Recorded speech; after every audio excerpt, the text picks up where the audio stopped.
వద్దు తల్లి. అయితే ఇప్పుడు ఇంకొక చిన్న, నన్ను చాలా మంది నా మాటలు విని కలిసినప్పుడు ఒక ప్రశ్న అడిగారు out of concern. Very good. ఇట్లా అస్తిత్వము గనక చూస్తే నీవు నేను ఒకటని తెలుసుకున్నాం కరెక్టే, కానీ భూమి మీద రకరకాల మతాలు, నువ్వు నేనని కూడా లేదు లేదు ఒప్పుకుంటున్నా, మరిద్దరు మూలంలో ఒకటని తెలుసుకుందాం. తద్వారా నీవు నేను భావన పోయింది, అద్వయం మిగిలింది, సిద్ధాంతం కూడా లేదు, అద్వైతం కూడా లేదు.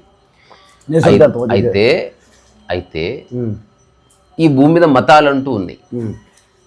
1400 ఏళ్ల క్రితం ఇస్లాం పుట్టింది, 2500 ఏళ్ల క్రితం క్రిస్టియానిటీ పుట్టింది, కానీ వాళ్ళు అట్లా అనుకోవట్లేదు కదా. ఇది ఎట్లా ఉందంటే, నా మూలం ఇది కాబట్టి నేను అందరిలో నన్ను నేను చూసుకుంటున్నాను కాబట్టి అంతా నా వ్యాప్తే కాబట్టి నేను హాయిగా ఉన్నానని మీరు, అవును, కానీ ఎదురుకొచ్చేవాడు వీడిని లేపేస్తే తప్ప మనం లేమని అనుకున్నప్పుడు ఈ మీ అవగాహన అది ఒకవేళ మన భారతీయులకు నిజంగా కలిగితే భారతీయులందరూ డిసప్రే అయ్యే ప్రమాదం ఉంది. ఓకే, ఇప్పుడు మతం అనే దాని గురించి ఏమంటారు? ఒక 5-6 నిమిషాలు దీని గురించి మాట్లాడదాం. మతం, మన బ్రదర్ మతం అన్నారు. మతం అంటే ఇట్స్ ఒపీనియన్, అభిప్రాయం. యాజ్ పర్ అభిమతం అంటాం కదా. మతం ఎందుకు?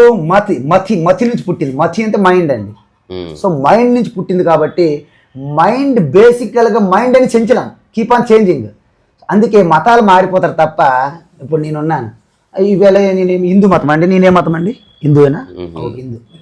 సపోజ్ నేను ఎవడో పాస్టర్ వచ్చాడు, 2 నీళ్ళు చొక్కలు వచ్చి బాప్టిజం చుక్కాలి, ఎల్లుండి వచ్చి ముల్లా వచ్చాడు, నన్ను కత్తి పట్టుకొని క్యాప్ పట్టుకుంటాడు. ఇక్కడ క్యాప్ రెడీగా ఉంటుంది పాకెట్లోనే, క్యాప్ ఇలా తీస్తాడు, కత్తి ఇక్కడ పెడతాడు, నువ్వు తీసుకుంటావు లేదు, భయపడి తీసుకుంటావు, మరి ఏం చేస్తాం? సో నేను ఇప్పుడు హిందూ నుండి Christian, via Christianity, I reached Muslim. ఈ మతాలు నువ్వు ఎన్ని చేరుకున్నా అది మైండ్లోనే తప్ప ఈ మూలంలోకి లేదు, అవకాశమే లేదు. అందువల్ల చూడండి, అందరూ ఒక మతంలో ఉండాలని కోరుకుంటూ చూడండి, వాళ్ళంత అజ్ఞాన మూర్ఖుడు భూమి మీద ఎవరు ఉండదు. వాడు PhD ఇవ్వాలి. ఎందుకంటే ఒక కూర ఒకరు నచ్చట్లేదు అందరికీ, ఏ అభిప్రాయాలు ఎవరికి నచ్చవు. అందుకే మన సనాతన ధర్మము ఒక సంప్రదాయాలు పెట్టుకున్నారు, ధర్మానికి కట్టుబడి ఉంటారు. పెళ్ళి అనేది సప్తపది, మంగళసూత్రము, 3 ముళ్ళు ఎందుకు పెట్టారనుకున్నారు? నా మనసుకు నచ్చింది మన ఇద్దరు పెళ్లి చేసుకుందామా, రేపు నా మనసుకి మీరు నచ్చలేదు విడాకులు తీసుకుందామా, అలాంటి సెక్షన్ ఉండదు మనకి. అందుకే ధర్మబద్ధంగా వివాహాలు పెట్టి దానికి సాక్షులుగా అన్ని పెడుతూ, మన ధర్మంలో అసలు విడాకులు లేవండి బాబు, ఒలి పెళ్ళే. సస్తే సచ్చావు, లేకపోతే పో, లేకపోతే వానప్రస్థంలో సన్యాసం తీసుకో. విడాకులు ఎక్కడ ఉన్నాయి మనకి? లేవు. ఎందుకు మనకి లేవు? ఈ సన్యాసాసనం అలాంటిదే. సన్యాసి ఏంటో మీరు వెనక్కి రావడం మరిలేదు, ద్వారం బంధు అయిపోయింది. అంటే కేలుకతం దుఃఖం బంధు. స్వామీజీ అంటే ఒక పరిపూర్ణమైన ఎరుకతో కూడిన నిర్ణయం కనుక ఇంకా మళ్ళీ ఎన్నిక వచ్చేది. ఎరుకే కాదు, ఏంటంటే మీ మనసుకు నచ్చినట్టు పెళ్లి చేయడం లేదు సనాతన ధర్మం ప్రకారం. మనసు నచ్చినట్టు పెళ్ళిళ్ళు కావు ఇవి. రేపు మనసు మారిపోద్దిగా, రేపెందుకు సాయంత్రమే మారిపోయింది. ఈ మా ఇద్దరం ఒక కంచం తింటాము, ఒక మంచం పడుకుంటాము, నువ్వు నా ప్రాణము, ఐ లవ్ యూ. ఈవినింగ్కి నువ్వు నచ్చట్లేదు, ఓ రేపు విడాలి, అలాంటి సెక్షన్ ఉండదు. అందుకే ఒక ధర్మానికి కట్టిపడేస్తున్నారు ఇద్దరిని. అందుకే తప్పు అయినా ఒప్పు అయినా కింద అయినా మీద పైన అలాగా ఆ ధర్మం దృష్టిలో పడి ఉండాలి తప్ప. అదే అమెరికాలో అనుకోండి, మార్నింగ్ పెళ్ళి ఈవినింగ్ విడాకులు, అంతే. ధర్మం ఎక్కడ ఉంది? లేదు కదా. ఇది okay, but the core question మతం అన్నారు కదా. ఇప్పుడు మీరు అన్నది సరదాగా బాగుంది. వాడెవడో కత్తి పెట్టాడు, జోబులో టోపీ పెట్టుకొని వచ్చాడు, నేను మతం మారేదని. అందరు ఇట్లా మారారు, తర్వాత దాన్ని కొనసాగించవలసి వస్తుంది సమాజంలో. ఇప్పుడు మంచి ప్రశ్న అడిగారు. అందరం మారారనుకోండి, మనం అందరం ముస్లిం క్రిస్టియన్ మారిపోయినా నష్టమేం లేదు. ఎందుకంటే శ్రీకృష్ణుడు కూడా జరాసంధుడు లాంటి నరబల్లి ఇచ్చేవాడు. శ్రీకృష్ణుడు తప్పు అంటే ఎవరు తప్పు, నువ్వు హనీకిస్తాననేవాడు. ఈయన నాకెందుకు ఇలా టైం వచ్చినట్టు చూసుకుందామని వెళ్ళిపోయారు. అంటే ప్రతి సమయంలో ప్రతి దేశకాల పరిస్థితిలో there is a positive force, there is a negative force. Okay, constructive destructive forces ఉంటాయండి. అందుకే మన పురాణాల్లో ఎప్పుడు చూసినా ఎక్కడ చూసినా దేవతలు అసురులు యుద్ధమే. అప్పుడు దేవతలు ఎవరు? యజ్ఞాలు, యాగాలు, పూజలు అన్ని పనులు చేసుకొని, మంత్రాలు యంత్రాలు చేసుకొని ఇవన్నీ చేసుకుని వాళ్ళు దేవతలు అంటున్నారు. ఓకేనండి. మరి అసురులు ఎవరు? మాంసాలు, కలంజనము, అంత లెక్కరు, మాంసాలు, వాడిని మధ్యమాసాలు తిరుకొని ఉంటారు కదండి, వాళ్ళు అసురులు కదండి. అంటే వీళ్ళు చేసిన కార్యక్రమాలు నచ్చవు కదండి. మరి అవును, ఇప్పుడు భారతదేశం అనేది మన అదృష్టమో దురదృష్టమో పక్కన పెడితే మనం ఆ యొక్క దేవతలు ఆచరించినటువంటి మనం కొనసాగిస్తున్నాం కదా. మరి అసలు ఎక్కడికి వెళ్ళారు? అసలు వస్తున్నారు ఇప్పుడు అక్కడి నుంచి వేరే దేశాల్లో. ఇప్పుడు ప్రపంచం అంతా ఉన్న వాళ్ళు ఎవరైతే పాజిటివ్ ఫోర్స్కి ఎవరైతే వ్యతిరేకిస్తారో నెగిటివ్ ఫోర్స్ అంటే అసురులు పేరు మార్చారు. ఇది సింపుల్ అండి. Old wine new bottle, bottle మారిన తప్ప వైన్ అదేగా, పేర్లు మారుస్తున్నావు. నువ్వేవో పెట్టుకో, అబ్రహాం రిలీజియన్స్, అబ్రహాం ఫెయిత్స్, పేర్లు మార్చినంత మాత్రం అసురులు మారిపోతారా? మనలో కూడా అసురులు ఉన్నారు. వాళ్ళు ఎవరు ఒక్కలే అసురులు అని కాదు. ఇప్పుడు సనాతన భారతదేశంలో లేరా? అందువలన మీ ఇంట్లో కూడా అసురుడు ఉండొచ్చు. నువ్వేదైనా కన్స్ట్రక్టివ్గా ఒక నిర్మాణాత్మక ఆలోచన చేసావు అనుకోండి, దానికి అడ్డుకున్నవాడే కంసుడు కదా. కంసుడు ఎక్కడో అరేబియన్ సీ నుంచి రాక్కర్లే. కాబట్టి మతం అనేది మారిపోయినంత మాత్రం ప్రమాదం కాదు. అందుకే మన వాళ్ళు ఏం చేశారు తెలుసా? ఈ భారతదేశాన్ని మతం మార్పిస్తే మొత్తం మందైపోద్దని గుళ్ళు కొట్టేశారు, లైబ్రరీలు కాల్చేశారు, అనేక మందిని శిఖలు కట్ చేశారు, థ్రెడ్లు పీకేశారు. ఏమైంది? ఒక్క మంత్రం ఉంటే చాలు మళ్ళీ డిఎన్ఏలాగా మళ్ళీ వచ్చేస్తారు. సరే okay, let them do it. వాళ్ళు కన్వర్ట్ చేసుకో, నేనే కన్వర్ట్ అయిపోతుంది ఫస్ట్. మరి ఎందుకు బాధ అని, కష్టం ఎందుకు అది? But nothing will happen. మీరు మీ అంతఃస్థలంలో ఏది మారడం లేదు, ఏం మారదు. తాత్కాలిక డ్రెస్ మారుతుంది, ఇప్పుడే తీసేస్తాం. మరి ఎందుకు అలాగైతే మీలాగా వేసుకుంటా, ప్రాబ్లం ఏం లేదండి.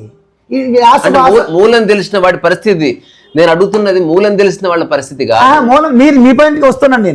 నేనేమంటున్నానంటే, ఒకవేళ అజ్ఞానిగా ఉన్నప్పుడు మతం మారినా మతం మారకపోయినా మనకేం లాభం? హిందువులుగా ఉన్నారు. అందుకే స్వామి చిన్మయానంద ఏమన్నారంటే, మనం మిగతా వాళ్ళతో వద్దండి, హిందువులుగా డమ్మీగా ఇగ్నోరెంట్గా భ్రమలో ఉన్న హిందువులను రియల్ హిందువులుగా మార్చుకుందాం ఫస్ట్. అంతే. ఇది యాక్చువల్గా రియల్ సొల్యూషన్. ఈ సత్యాన్ని తెలుసుకోకుండా హిందువులను ఉన్నారు చూడండి. ఇప్పుడు బతుకమ్మ, బొగ్గమ్మ, భోగమ్మ, జోగమ్మ ఎగురుతున్నారు చూడండి. రాత్రి 24 hours చంపేస్తున్నారు ఇక్కడ డీజేలు పెట్టుకొని. వీళ్ళ డేంజరస్, వీళ్ళ అసురులు. మళ్ళీ ఏమంటే హిందూ పేరు మళ్ళీ జై శ్రీరామ్. వీళ్ళని మనం అనలేము డైరెక్ట్గా. అందువల్ల వీళ్ళైతే క్రిస్టియన్స్ అయితే ముస్లిమ్స్ అయితే ఏదైనా ఒకటే కదా. నాకు ఏ రాయి అయితే పళ్ళోడు కొట్టుకోవడానికి. నేనేమంటానంటే, వితౌట్ నాలెడ్జ్ నువ్వే మతం అనుకున్నా I don't care, no problem at all. మనం అందరం మారిపోయినా ఫరక్ లేదండి, నువ్వు సత్యం తెలుసుకున్నంత వరకు. అందుకే ఈ టెంపుల్ కొట్టేసినా, లైబ్రరీలు కొట్టేసినా, అందరిని మార్చేసినా ఒక్క ఈశావాస్యోపనిషత్తు మంత్రం చాలు మళ్ళీ మనం మొత్తం రీబ్యాక్ చేసుకోవడానికి. వైరస్ వస్తే చూడండి, మళ్ళీ డేటా అంతా రీకలెక్ట్ చేస్తుంటారు, అలాగ వచ్చేస్తుందండి. ఇప్పుడు 1200 సంవత్సరాల నుండి ఈ సుల్తానులు మొఘల్ పాలనలోను, 200 సంవత్సరాలు బ్రిటిష్ పాలన తర్వాత కూడా మళ్ళీ ఈ రోజు మనం ఇలా మాట్లాడగలుగుతున్నామంటే ఏంటి కారణం అంటారు? అది మామూలు విషయం. అంటే అందుకే భయం, ఊరికే భయం పడకూడదు. అంటే అధ్యయనం చేయనివాడు ఉత్తుత్తగానే భయపడతాడు. నేను అదే అంటున్నా, మూలం తెలిసిన వాడు చెప్పనా, కొన్ని సందర్భాల్లో Christians, Muslims better than Hindus. They are very dangerous fellows. వీళ్ళని పట్టిన కొందేళ్ళకి 3వ కోలు అని చెప్పి ఒకటే పట్టు పడతాడు, హిందూ అంటాడు. మళ్ళీ హిందూ అని బోర్డే ఉంటుంది ఇంటి ముందు. ఆయన చేసినవన్నీ చాలా ప్రాబ్లమేటిక్, లునాటిక్ అసైలంలో పెట్టాలి వాళ్ళని, అలా బిహేవ్ చేస్తారు. అందువలన నీకు హిందూ మతం అనేది ఏ మతమైనా ప్రమాదమే. హిందూ మతమైన ప్రమాదమే, హిందూ ధర్మమే బేసిక్. అందుకే మన అదృష్టం ఏంటంటే, మనకు మతంతో పాటు ధర్మం, ఫిలాసఫీ ఉంది. వాళ్ళు ఏం చేస్తారంటే మతం ఒక్కటే అల్టిమేట్ అంటారు. అది తప్పు, అట్టర్లీ నాన్ సెన్స్. అది ఓసో అంటాడు అనమాట. అది గాడ్ అంటారు కొంతమంది ప్రశ్నకి. My God, there is no God అంటాడు. ఓన్లీ గాడ్లీనెస్ అంటాడు. అంటే ఆయన మాటలు చాలా బాగుంటాయి. అంటే ఆయన యాక్సెప్ట్ చేయరు traditional people, but I love him because thinkers are different అండి. We cannot deny it. నీ సొంతం కాదు. సత్యం అనేది వెరీ సింపుల్, తెలుసు కదండి. సత్యం అనేది మారిపోతే మనం అంటాం, సత్యం అనేది మారకూడదు. ఎలాగా? అగ్ని హైదరాబాద్లో వేడిగా ఉంది, న్యూయార్క్లో చల్లగా ఉంటుంది అంటే అగ్ని కాదు, అదేదో డమ్మీ అగ్ని ఉంటుంది. ఫర్ ఈక్వల్ కదండి. అందువలన మతం ఏదైతే మన బ్రదర్ అన్నారో, మతం వలన మీకు ఒరిగేది లేదు, లాభము లేదు, నష్టము లేదండి. దాని వెనక చూసినంత వరకు హిందువైనా ప్రమాదమే. అజ్ఞానంలో కొట్టుకుపోతుంది కదా. ఒక చిన్న ధారణ ఏమి ఏర్పడ్డది అంటే, నాకు లేదు డౌట్, అంటే మీరు ఎక్కడ ఉన్నారో నేను అక్కడ నిలబడి అక్కడి నుంచి మాట్లాడు. Wonderful. That's why I love to speak all those things. General గా ఇవన్నీ నేను మాట్లాడను. అయితే ఏముంటదంటే, హఠాత్తుగా ఒకటేసారి దాడి చేసి అసలు మొత్తం డిసప్పియర్ అయిపోయింది అనుకో, అప్పుడు రివైవల్ ఇట్లా చూడండి అని అడుగుతుంది. Okay, good question. పారిపోవట్లే, సందర్భం అంటే ఆయన చెప్పింది కరెక్టే. ఒక చిన్న ప్రశ్న, దానికి జవాబు. ఇక్కడ 6 మంది ఉన్నారు, ఒక బీరు ఉంటాడు, ఒక వీరుడు ఉంటాడు. సో అందరూ ఒకలా స్పందించరు, ఎప్పుడు ఎవ్వరు ఒకలా స్పందించరు. నేను చెప్పేది సందర్భం గురించి చెప్తున్నా. నిజంగా ఒక మూక వచ్చింది, ఇది ఇమాజినేషన్. 1000 మంది జరిగింది, అక్కడ మనం లేము, మనం ఉన్నప్పుడు ఏం జరుగుతుంది? కంటిన్యూ చేయమండి, మీరు చెప్పింది. నా ఉద్దేశం ఏంటంటే 1000 మంది వచ్చారు, నువ్వేం చేయొచ్చు నేనేం చేయొచ్చు అనేది వ్యక్తిగతంగా నిర్ణయం తీసుకోవాలి, అంతే తప్ప అందరు ఇదే చేయాలని చెప్పినా చేయరు. నేను చరిత్ర గురించి నేర్చుకుందాం, నేర్చుకోవాల్సిన దాడి చేయడం. Your question is very good, wonderful question. చెప్పండి. I will answer your question. అయితే ఆమె ఏమంటుందంటే చాలాసార్లు దొంగలు పడ్డారు, మనం పడ్డా పర్వాలేదు అనుకోకుండా ఏంది రికోర్స్ అని అడుగుతుంది. అంతేనా? మీరు చెప్పింది కరెక్ట్ తల్లి.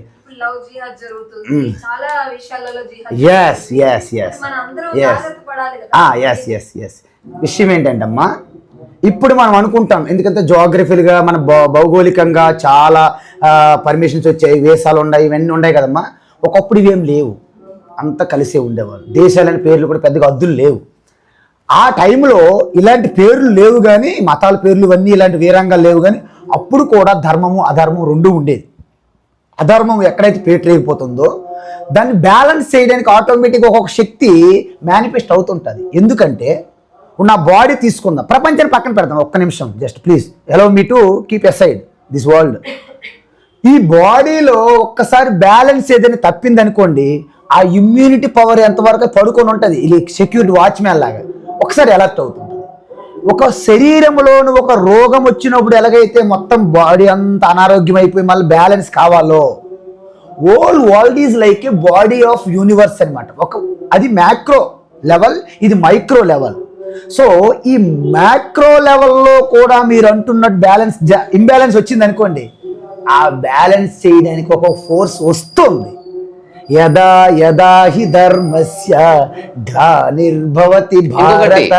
ఈ ఫోర్స్ ఎవడైతే పొద్దస్తమనం మాట్లాడినో వాడవకపోవచ్చు, ఎగ్జాక్ట్లీ అసలు ఏమీ చేయడు అనుకున్న వాడే ఒక ఫోర్స్ అవ్వచ్చు. సమయం నిర్ణయిస్తుంది, సందర్భం నిర్ణయిస్తుంది, వ్యక్తే కాదు. మనోడు అంటున్నట్టు 100%. ఆ అమ్మగారు చెప్పింది, ధర్మరక్షణలో ఏమేమి చేయడం కాదు, 100% మేము చేస్తున్నాము. ఈ జై శ్రీరామ్ జై శ్రీకృష్ణ అనుకొని అరుస్తున్నారు జెండాలు, ఈ ధర్నాలు ఇందిరా పార్క్ ఇండియన్ గార్డెన్ చేస్తున్న వాళ్ళు 20%, 10%. చూడండి, చేయనట్టు కాదు. Presence are wonderful, like Gargi లాగా ఉన్నాయి. ఓకే, జై శ్రీరామ్ అమ్మ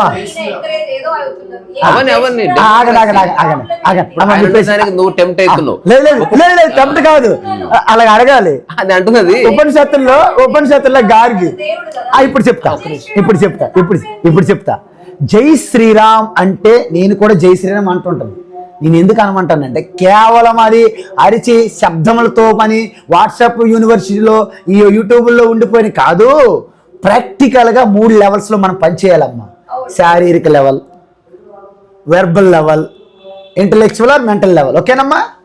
కానీ మీరు ఒకటి గమనించండి, రోజంతా కాంక్రీట్ ఇటుకలు మోస్తున్నటువంటి లేబర్కి ఒక 500 ఇస్తారు రోజుకి. కానీ అదే ఒక ఆఫీసులో ల్యాప్టాప్ ముందు అదే పనిచేసిన వ్యక్తికి 20,000 ఇస్తారు.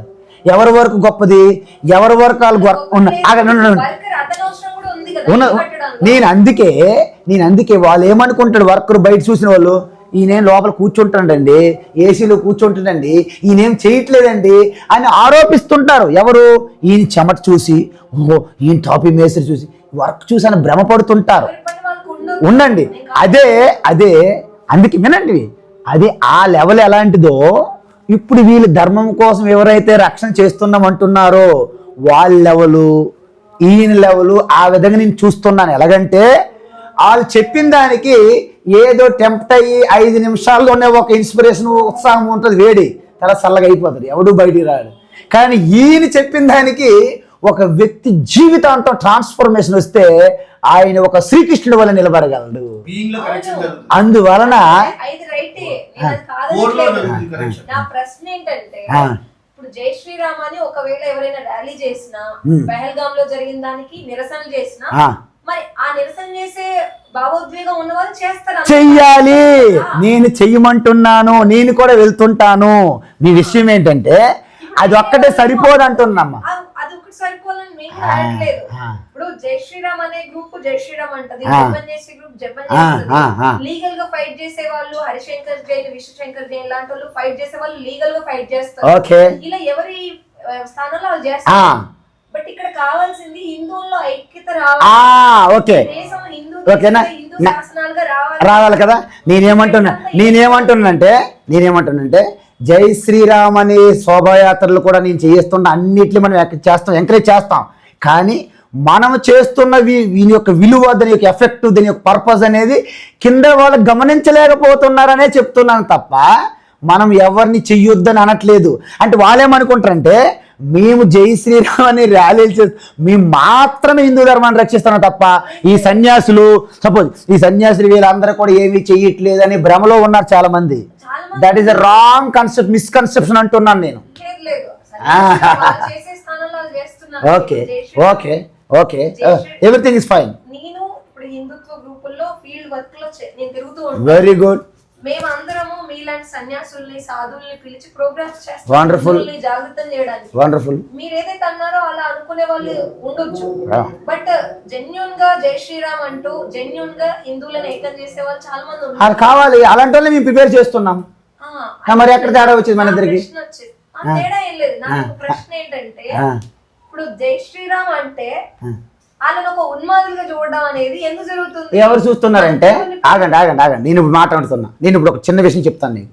జై శ్రీరామ్ అనేది ఎలా పెట్టుకోవాలంటే, మనం ఫోన్ చేశారు మీరు నాకు, జై శ్రీరామ్ అనాలి. మనం ఏమంటున్నాం? హలో అంటున్నాం. మీకు ఎవరు చెప్పారు హలో అనమని? ఓకే, వెయిట్, మీ గురించి కాదు, నేను జనరల్ గా మాట్లాడుతున్నాను. మీ గురించి నేనేం చెప్పక్కర్లేదు.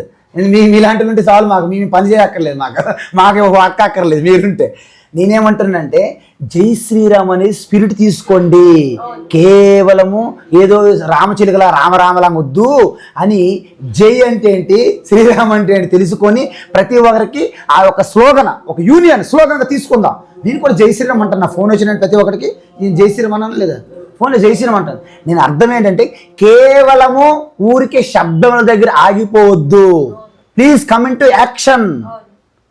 నాకు ఒక రోజు కాల్ వచ్చింది, ఫోన్ కాల్. మౌలాలీలో ఒక చర్చ్ ఉందన్నమాట. చర్చ్ ముందు మన హిందువుల ప్లేస్లో ఆక్రమించుకొని చర్చ్ కట్టించుకొని మన వాళ్ళకి హనుమాన్ చాలీసా చదవనివ్వట్లేదు. నాకు ఒకరోజు ఫోన్ వచ్చింది, నేను వెళ్ళాను. అక్కడికి వెళ్తే పోలీసులు వచ్చారు. పోలీసులు వచ్చి నేను అక్కడే కూర్చొని మన వాళ్ళందరికీ పిలిచి మొత్తం అందరికీ భగవద్గీతలు పంచిపెట్టి హనుమాన్ చాలీసా పంచిపెట్టి హనుమాన్ చాలీసా చదివాము. చర్చ్ గేట్ల ముందు మా శబ్దాలకి గేట్లు తాళం వేసుకొని రాలు పోలీసులు వచ్చారు, సరి చెప్పారు. నేనేమంటానంటే జై శ్రీరామ్ అనేది అందరికి నేను చెప్పలేదు. సన్యాసులు కూడా అందరూ కూడా జ్ఞాన ప్రభావం చేస్తున్నారని కాదు. ఇక్కడ ప్రతి సెక్షన్లోనూ మంచి ఉంటుంది, చెడు ఉంటుంది. That is what human being is nature. అందువలన నేనేమంటున్నానంటే మీరు ధర్మ సంరక్షణలో మీరు ఏం చేస్తున్నారని మీరు ప్రశ్న అడిగారు కాబట్టి అప్పుడు నేను దానికి ఆ కాంటెక్స్ట్లోనే జై శ్రీరామ్ అనేది తీసుకున్నాను తప్ప జై శ్రీరామ్ అనేది తప్పని కాదు. నేను నిరంతరం జై శ్రీరామ్ అంటాను. అంటే మీరు అర్థం చేసుకోవాలి. ఎలాగంటే ఇప్పుడు ఏమనుకుంటాం మనము జనరల్గా, ఇతనేమో పని పాటు లేకుండా ఎవరి దగ్గర సత్సంగా కూర్చున్నట్టు తప్ప ఇంత హిందువులకి జరిగిపోతుంది అని ఏం ఆయన ఎంత చేస్తున్నాడంటే జై శ్రీరామ్ అని 1000 మంది ర్యాలీ తీసిన వాళ్ళ కంటే ఎక్కువ వర్క్ జరుగుతుంది, మీకు తెలియట్లేదు అని చెప్పాను నేను. ఎందుకంటే ఒక్క మనిషిని కనుక మీరు పూర్తిగా ఎడ్యుకేట్ చేస్తే, ఒక ఆడపిల్లని మనం ఎడ్యుకేట్ చేస్తే సమాజంలో ఎంతో మార్పు వస్తుంది అనమాట. ఒక మగపిల్లడి కంటే ఒక ఆడపిల్లకి ఎడ్యుకేట్ చేయాలి మనం. అర్థమవుతుందండి? అందువలన మీకు ఎప్పుడు చూడండి, పిహెచ్డి చేసే వాళ్ళు ఎప్పుడు తక్కువ మంది ఉంటారు, ఎలిమెంటరీ స్కూల్ ఎక్కువ మంది ఉంటారు, హై స్కూల్లో కొంచెం నెంబర్ తగ్గుతుంది, ఇంటర్మీడియట్ కొంచెం మరి కొంచెం తగ్గుతుంది, పీజీ వెళ్తాడికి తగ్గుతుంది. పీజీ ఎంతమంది చేస్తారమ్మా? అది లేకపోతే మన సనాతన ధర్మం కూలిపోతుంది. రేపొద్దున ఈ ఫిలాసఫీ, ఈ సనాతన ధర్మ ఉపనిషత్తుల తత్వం మనకి ఈ రోజు లేదనుకోండి, ఈ 1200 సంవత్సరాల్లో మన అవుట్డేట్ అయిపోయిన ఈ పాటికి. జస్ట్ హిస్టరీలో మిగిలినో లేదో పేజీలు కూడా ఉండకపోయాను. ఇది కూడా ఉండాలి, ఎవరి పని వాళ్ళు చేస్తూ ఉండాలి. అన్ని 4 సెక్షన్స్. అందుకే సమస్య అంత ఎక్కడ వస్తుంది, మాలాగే చేయాలి. అది నేను అదే చెప్పాను అమ్మగారికి. ఇప్పుడు మాలాగే చేయాలని ఎవరన్నారు? మామూలుగా అంటే కొంతమంది ఉంటుందమ్మా, మీరు ఎవరిని ఉద్దేశించి మామూలు అమ్మగారు మిమ్ము కాదు తల్లి, అట్లా కాదు, నువ్వు పర్సనల్ గా తీసుకోకు. అనడలే నిన్ను అన్నప్పుడు ఎన్ని అన్నట్టు చెప్తారు. అసలు ఆయన వదిలేయి, ఆయన బాగా ఇంకోటి ఆయన చెప్పింది కరెక్టే. ఆయన వదిలేయి, ఎవరు ఒపీనియన్ వాళ్ళు. నిన్ను అనలే నేను, నిన్ను అన్నప్పుడు వీళ్ళ సంగతి పక్కన పెడితే కాసేపటికి ఆధ్యాత్మికత అనండి, లేదా మన గీతా సత్సంగాలు అనండి, ఏ దేవుడితో పేరుతో ఉన్న మఠాలు పీఠాలు ఇట్లా ఎంతమంది ఉన్నా కూడా గురువులు వీళ్ళు భక్తి గురించి చెప్తున్నారు కానీ మన హిందూ జాగృతి గురించి ఎక్కడ అవేర్ చేస్తున్నారు అంటే ఎక్కడ జరుగుతుంది? చేసేవాళ్ళు చేస్తున్నారు. శివుడు దేశం అంటే ఇవన్నీ తయారై ఇంకా విచ్ఛిన్నం ఆగండి భక్తి ఇలాగా హిందూ లేఖం చేసే గురువులు కావాలి. నేను అదే చెప్తున్నానమ్మా. నేనేమంటానంటే ఇప్పుడు భక్తి అంటున్నారు కదా, మన వాళ్ళకి ఎలా తయారయ్యారంటే పరమానంద శిష్యుల్లా తయారయ్యారు ప్రతి ఒక్క హిందువు. ఎందుకంటే ఏది క్లారిటీ లేదు. కర్మయోగం అంటారా, కర్మయోగం క్లారిటీ లేదు. భక్తి అంటారా, భక్తి తెలియదు. భక్తి అంటాం, భక్తి తెలియదు ఎవరికి. జ్ఞానం అంటాడు, జ్ఞానము తెలియదు. నేను ఉపాసన అంటాడు, ఉపాసన అంటే తెలియదు. అందువల్ల మేమేమంటున్నామంటే మన హిందువులు కూడా ఈ నిజాన్ని తెలుసుకోనంత వరకు, మన హిందువులు ఈ సత్యాన్ని, ఈ యథార్థాన్ని తెలుసుకోనంత వరకు, హిందువులుగా ఉన్నా, ముస్లింగా ఉన్నా, క్రిస్టియన్గా ఉన్నా పెద్ద ఫరక్ లేదని ఒక మాట అన్నాను నేను. ఎందుకు అన్నానంటే ఈ అజ్ఞానముతో చేసినటువంటి అహంకార భ్రమితంతో చేసిన చాలా ప్రమాదం. అందుకే సంశయ జ్ఞానం వెరీ డేంజరస్ చెప్పారు. చూడండి, పూర్తి అజ్ఞానం, ఇగ్నోరెన్స్ ఇస్ బ్లిస్. పూర్తి జ్ఞాని నో ప్రాబ్లం, పీస్ఫుల్. ఈ మధ్యలో ఉంటారు చూడండి, హిందువులందరూ ఈ మధ్య సెక్షన్లోనే ఉన్నారు. అది పెద్ద ప్రమాదం ఇప్పుడు. అందువలన మనమేమంటున్నామంటే మన వాళ్ళని మనము ఎటువంటి ఆపేక్ష లేకుండా, ఎటువంటి స్వార్థం లేకుండా, సెల్ఫిష్నెస్ లేకుండా ఎడ్యుకేట్ చేయడానికి సమయం ఆసన్నమైనది. గత 15-12 సంవత్సరాల క్రితం మనకున్నటువంటి వాతావరణ పరిస్థితులు వేరు. ఇప్పుడు చూడండి, ఆ బ్యాలెన్సింగ్ పవర్ అనేది ఆటోమేటిక్ పైనుంచి వచ్చింది. ఎవరో ఒక వ్యక్తి చేసేస్తానని కాదు. నేనేమంటున్నానంటే మనందరం కూడా ఆ డిఫరెన్సెస్ విడిచిపెట్టాలి. డిఫరెన్స్ ఎప్పుడు ఉంటాయమ్మా, మైండ్ ఉన్నంత వరకు డిఫరెన్స్ ఉంటూనే ఉంటుంది. కానీ అసలు ఇంట్లోనే ఉంటుంది. అక్కకు, చెల్లికి, తమ్ముడికి, అన్నకే డిఫరెన్సెస్. పాకిస్తాన్ విడిపోయింది, ముస్లింలు వేరే, హిందువులు వేరే కదా. మరి వెళ్ళిపోకుండా మళ్ళీ ఇక్కడే ఉండి ఇక్కడ సంఖ్య పెంచి మళ్ళీ లవ్ జిహాద్లు, ఈ ల్యాండ్ జిహాద్లు, పంచ జిహాద్లు, ఫుడ్ జిహాద్, ఇవన్నీ పెంటలు పెట్టి ఇదంతా మనకు అవసరమా? ఇప్పుడు మీరు అవసరం అంటే కాదు, అక్కడ కొంత స్వార్థపరులు అమాయక ప్రజలకు తెలియకుండా వెనక చేసినటువంటి నాటకీయ అదే ఒక డ్రామా ఆడారు. కాబట్టి ఆ డ్రామాకు ఇప్పుడు మనము తిలోదకాలు ఇచ్చే సమయం వస్తుంది. కాబట్టి మనలో ఒక ఉత్సాహం కలుగుతుంది, ఆశ, ఏదో ఎండమావులో కొన్ని నీరు వస్తుందనే ఆశ. కాబట్టి మనం be optimistic, not pessimistic. Always it will happens. మనం కాకపోతే నేనేదో ఉద్ధరించేస్తున్నాను కాదమ్మా. శ్రీకృష్ణుడు ఉన్నప్పుడు కూడా ఆయన ప్రయత్నం చేశాడు. శంకరాచార్య వచ్చినప్పుడు కూడా, బుద్ధుడు వచ్చినప్పుడు కూడా, ప్రతి ఒక్క గ్రేట్ పర్సన్ వచ్చినప్పుడు కూడా ఎవరికి కూడాను రెడ్ కార్పెట్ పేజ్ అలాగేం లేదమ్మా. అంతా ప్రతి ఒక్క వ్యక్తి కూడా ఆయన డ్యూటీ ఆయన చేసి లెఫ్ట్ విడిచిపెట్టి వెళ్తుంటాడమ్మా. అది ఫినిష్ చేయడానికి ఒక్కొక్కరు వస్తుంటారమ్మా. లేకపోతే ఈయన ప్రొఫెషన్ ఏంటో నాకు తెలియదు, నా ప్రొఫెషన్ ఏంటో మీకు తెలియదు. మనం అందరం ఈరోజు ఎక్కడెక్కడి నుంచి వచ్చాము, ఎలా కనెక్ట్ అయ్యాము చూడండి. ఎవరు ప్లాన్ చేశారు? ఆయన ఎవరు ప్లాన్ చేయడానికి? ఆయన ప్లాన్ చేసి కలిసిపోతారు ఎవరైనా? It is a divine plan. Really, I'm telling you. It is a divine plan. So everything అనేది అప్రోప్రియేట్ టైంలో అవి జరుగుతుంటాయమ్మా. మనకు ఆవేశం ఉంటుంది, ఎందుకంటే మనం కింద లెవెల్కి వచ్చి మనం డీలింగ్ చేస్తున్నాం. కాబట్టి we are so irritated, so disappointed, so disgusted, all the thing మనం జరుగుతుంది. ఎందుకంటే మనం ఆ లోతుకి వెళ్ళి చూసామనుకోండి. మీరు ఒక విషయం చెప్పనా, మీరు ఆ లోతులకి మన తత్వంలోకి వెళ్తే అసలు జిహాదులు అనేవి జస్ట్ సినిమా అనిపిస్తుంది మీకు. ఐఎమ్ నాట్ జోకింగ్, ఇది జోక్ ఓన్లీ. ఎందుకంటే నథింగ్ విల్ హ్యాపెన్స్. ఎందుకంటే ఒక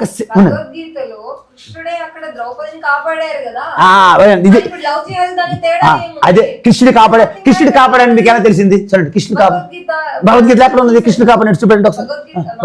మహాభారతం తీసుకురండి, మహాభారతం ఎక్కడా లేదు కృష్ణుడు కాపాడినట్టు. ఇది చెప్పనా? మీరు మహాభారతం చదవలేదు, ఒక గీత చదవలేదు, ఎవరో చెప్పి నాకు చెప్పేస్తున్నారు. ఇవన్నీ కథలు. రాజమౌళి కంటే గొప్ప రాజమౌళి ఎవడు పురాణం రాశాడు, నువ్వు తీసుకొస్తున్నావు నా దగ్గరికి. అది కాదు, చెప్పింది వినండి, మీరు చిన్నపిల్లలు వినండి. విషయం ఏంటంటే శ్రీకృష్ణ రక్షించలేదు, ఈశ్వరుడు కాపాడాడు. ద్రౌపదికి చీరలు ఇచ్చాడంటే ఆయన ఏమైనా అక్కడ ఏమైనా అలా మగ్గం వేస్తూ చీరలు పంపించాడు శ్రీకృష్ణుడు? నో. అదే మీ లో లెవెల్ అండర్స్టాండింగ్ అలా ఉంటుంది. అక్కడ ఏమైంది అలాగ ఓకే శ్రీకృష్ణ పుట్టినప్పుడే ఆ జైలు కారాగారాలు తెరుచుకున్నాయి కదా, అప్పుడు కూడా శ్రీకృష్ణుడు ఓపెన్ చేశాడా? చెప్పండి మీరు నాకు, ఎవరు ఓపెన్ చేయాలి చెప్పండి. నేను అనేది అమ్మ వినండి, నేను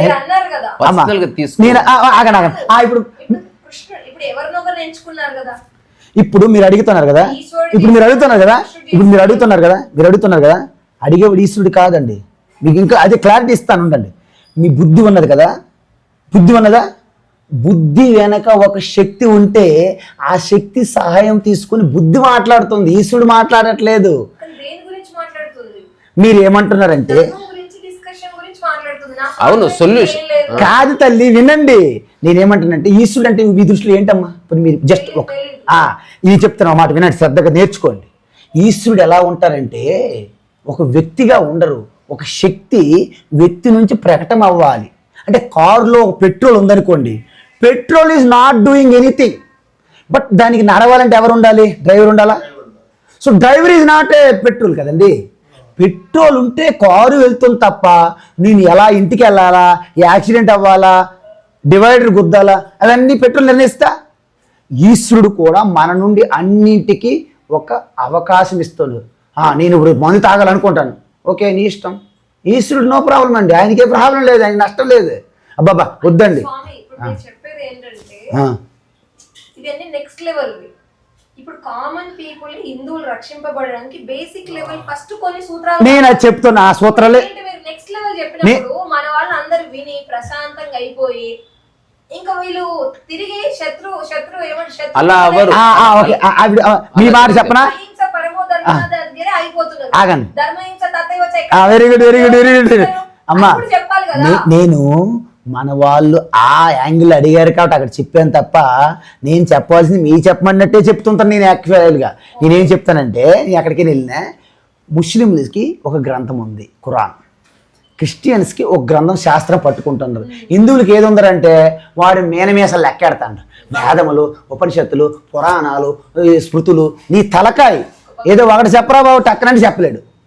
నేను అందుకే ఏమన్నానంటే మా గురువు గారికి ప్రశ్న ఎప్పుడూ అడిగాం, ఏంటండి ఈ సంత ఏంటి, చింత ఏంటి, పెద్ద ఇదంతా కన్ఫ్యూజన్ ఉంది మంది అంటే, మన సనాతన ధర్మానికి ఒక శాస్త్రం చెప్పాల్సి వచ్చినప్పుడు భగవద్గీతని చెప్పండి. ప్రతి ఒక్కరి దగ్గర భగవద్గీత ఉండాలి. వారు ఎక్కడికైనా బయటికి వెళ్ళినప్పుడు, మీరు ఉన్నారు మీ బ్యాగ్ హ్యాండ్ బ్యాగ్ అదేనా, దాంట్లో భగవద్గీత చిన్న బుక్ ఉందా లేదా? లేదు. సో యు ఆర్ మిస్టేకెన్ అనమాట. అందుకే నేనేం చెప్తాను, బయటికి మధ్య వెళ్ళి బొట్టు పెట్టుకో, జుట్టు కట్టుకో, గీత పట్టుకో, గీత చదువుకో, రాత మార్చుకో అని చెప్తుంటా. ఎందుకు చెప్తుంటా? భగవద్గీత అనేది మన దగ్గర ఉంటే ఆడెప్పుడు చదవడు, ఆడికి అర్థం కాదు, అందులో ఏముందో తెలియదు, కానీ బుక్ పట్టి తిరుగుతున్నాడు ఆడు బైబిల్. అంటే భగవద్గీత ఒక్క శ్లోకం చదివి నీకు ఎంత శక్తి ఇస్తుంది. మొన్న సునీత విలియమ్స్ 288 రోజులు అంతరిక్షంలో ఉండిపోతే తను బయటకు వచ్చిన మొట్టమొదటి ఏం చెప్పిందంటే, నాతో కూడా భగవద్గీత తీసుకెళ్ళాను. భగవద్గీత తీసుకెళ్ళి పూజ చేసిందా? పూజ కాదు, చదువుకొని దాని యొక్క తత్వం తెలుసుకొని ధైర్యం వచ్చింది. అంటే అప్పుడు ఏమైంది ఆవిడికి, whole universe become a struck in your vision. అప్పుడు నేనే యూనివర్స్ కంటే పెద్ద అన్ని అంటే మూలం తెలుస్తున్న కొద్ది ఆందోళన పోయి మార్గం అది అనమాట. ఇప్పుడు అర్థమైంది, ఆగండి ఇప్పుడు అర్థమైందా? నేనేమంటున్నా తక్షణ కర్తవ్యం ఏంటంటే, ప్రతి ఒక్కరు కూడా ఒక శాస్త్రం పెట్టుకోండి, 66 శాస్త్రాలు పెట్టుకోకండి. మన కన్ఫ్యూజన్, వామాచారం ఈ ఆచారం అని కొన్ని కన్ఫ్యూజ్ చేసేసి చంపేస్తున్నారు ప్రజల్ని. ఈ జ్యోతిషాలు, ఈ వాస్తు శాస్త్రాలు ఇవన్నీ. ఇప్పుడు నీవు ఏదైతే ఈమె యొక్క ఒక ఏమంటారు ఆలోచనాత్మకమైన ఆవేదన ఏదైతుందో దానికి జవాబు ఇది ఒక్కటే. భగవద్గీతని దాని సారాంశాన్ని చెప్తున్న వాడు పరిపూర్ణంగా అర్థం చేసుకోవడము, అట్లీస్ట్ నీ వంతుగా 1000 మందికి పరిచయం చేయడం, దాని గురించి మాట్లాడడము, దాని మూలంలో ఏముందని వెర్రిగా అర్థం చేసుకోకుండా శాస్త్ర ప్రమాణంగా అర్థం చేసుకోవడం. ఇది వెర్రిగా అర్థం చేసుకుంటే మళ్ళీ అదొక ప్రాబ్లం. ఇప్పుడు తనకి చాలాసార్లు నన్ను అడుగుతుంది, ఇలా ఆధ్యాత్మికవేత్తలు ఉనికిని అర్థం చేసుకుని నీవు నేను ఒకటి అనుకుంటే నిశ్చయాపరిత్వం వస్తుంది కదా అంటే, నేను చెప్తాను నో. నిజమైన కర్మ బయలుదేరుతుంది, అంతే. నిజమైన ధైర్యం. ఇంకొకటి అమ్మా, ఇంకొకటి మనకి ఎన్ని ప్రాబ్లమ్స్ సెట్ చేయాలి తెలుసా? ఇప్పుడు ఏదో ఆయన చెప్పిన సొల్యూషన్, నేను చెప్పిన సొల్యూషన్ కాదు. అల్టిమేట్ మన టెంపుల్స్ ఉన్నాయి. మన పూజారులు ఎవరైనా భగవద్గీత ఎంకరేజ్ చేస్తారా? నో. సన్యాసి వస్తుండంటే వాడేదో భూతం వస్తున్నాడు, ఒక దెయ్యం వస్తున్నాడు, ఒక రాక్షసు వస్తున్నాడు భయపడుతున్నారు పూజారులు. ఎందుకంటే మా అబద్ధాలు, మా కోరికలు ముంచుతున్నాం కదా ప్రజలకి. వచ్చిన మా దగ్గర భక్తులు వస్తాను రా, కోరికలు పెట్టుకోండి, తీర్చేస్తాం. ఈ దక్షిణలో వీటి మీద దృష్టి ఉంది తప్ప ఆరాధన లేదు, అంతా దొంగ అయిపోయింది. నేనేమంటున్నానంటే ఇప్పుడు మన పురోహితులకి ఎడ్యుకేట్ చేయాలి. ప్రతి టెంపుల్లో భగవద్గీత పారాయణ పెట్టాలి. భగవద్గీత ఆ యొక్క తులసి దళార్చన లేకపోతే శ్రీకృష్ణ అష్టోత్తర శతనామాల పూజ కొంచెం లఘుగా పూజ చేసి పారాయణం చేసి చదివిన దాని యొక్క అర్థం చెప్పాలి. మేము ఆ కార్యక్రమంలోనే ఉన్నాము. ఇప్పుడు అన్నిటికంటే ముఖ్యం స్వామీజీ అన్నిటికంటే ముఖ్యమైనది ఏదైతే అర్థం తెలుసుకున్నావో అది ఆచరించి చూడాలి. ఎగ్జాక్ట్లీ. అంటే వ్యక్తిగత లెవెల్లో భూమి మీద ఎవ్వరు లేరు. అంతే. ఏ దేశంలో పక్కన పెట్టి ఇప్పుడు నీకు నిష్కామ కర్మ అర్థమైంది, ఊరికే చెప్తున్నావు నిష్కామ కర్మ, అది కాదు. దానివల్ల ఏం మార్పు రాదు. అది అందుకని ఆచరించిన వాడు చెప్పినప్పుడు దానికి బలం వేరే. అదే ఆచరించిన వాడు చెప్పేవనుకో. ఇప్పుడు మా గురువు గారి ఒక గురువు పరమ గురువు ఒక అతను ఉన్నారు, శివానంద్ గారు. ఆయన అన్నారు, the most dangerous man, 1 ounce of practice much powerful than tons of theory అన్నారు ఆయన. నువ్వు ఊరికే నింపేసుకున్న బ్రెయిన్ సెల్ టైట్ గా బియ్యం బస్తాలాగా. No use. Take one idea and live in that idea. ఒక మిరకిల్స్ మీకు ప్రకటమవుతాయమ్మా. అందువలన భగవద్గీత అంతా నాకు కంఠస్థ రాదు, నా సంస్కృతం రాదు, ఇవన్నీ తప్పించుకునే మాటలు, ఇవన్నీ ఎస్కేపిజం అంటారు. దాంట్లో నేను ఒక్క శ్లోకం చెప్పండి, ఒక్క వాక్యం తీసుకోండి, నాకు శ్లోకం చదవడం రాదు, నో ప్రాబ్లం, దాని ఎస్సెన్స్ తీసుకో. మేము అందుకే గీత బుక్ ఇంత కష్టపడి నేను రాయడానికి కారణం అదే. బట్ ఇంతమంది గీతలను నేను ఎందుకు రాయాలి అంటే ఇది నాకు అవసరం అనిపించింది, ఈ విధంగా ఉండాలి, ఇది తెలుసుకోవాలి. చూపిద్దాం. ఎస్.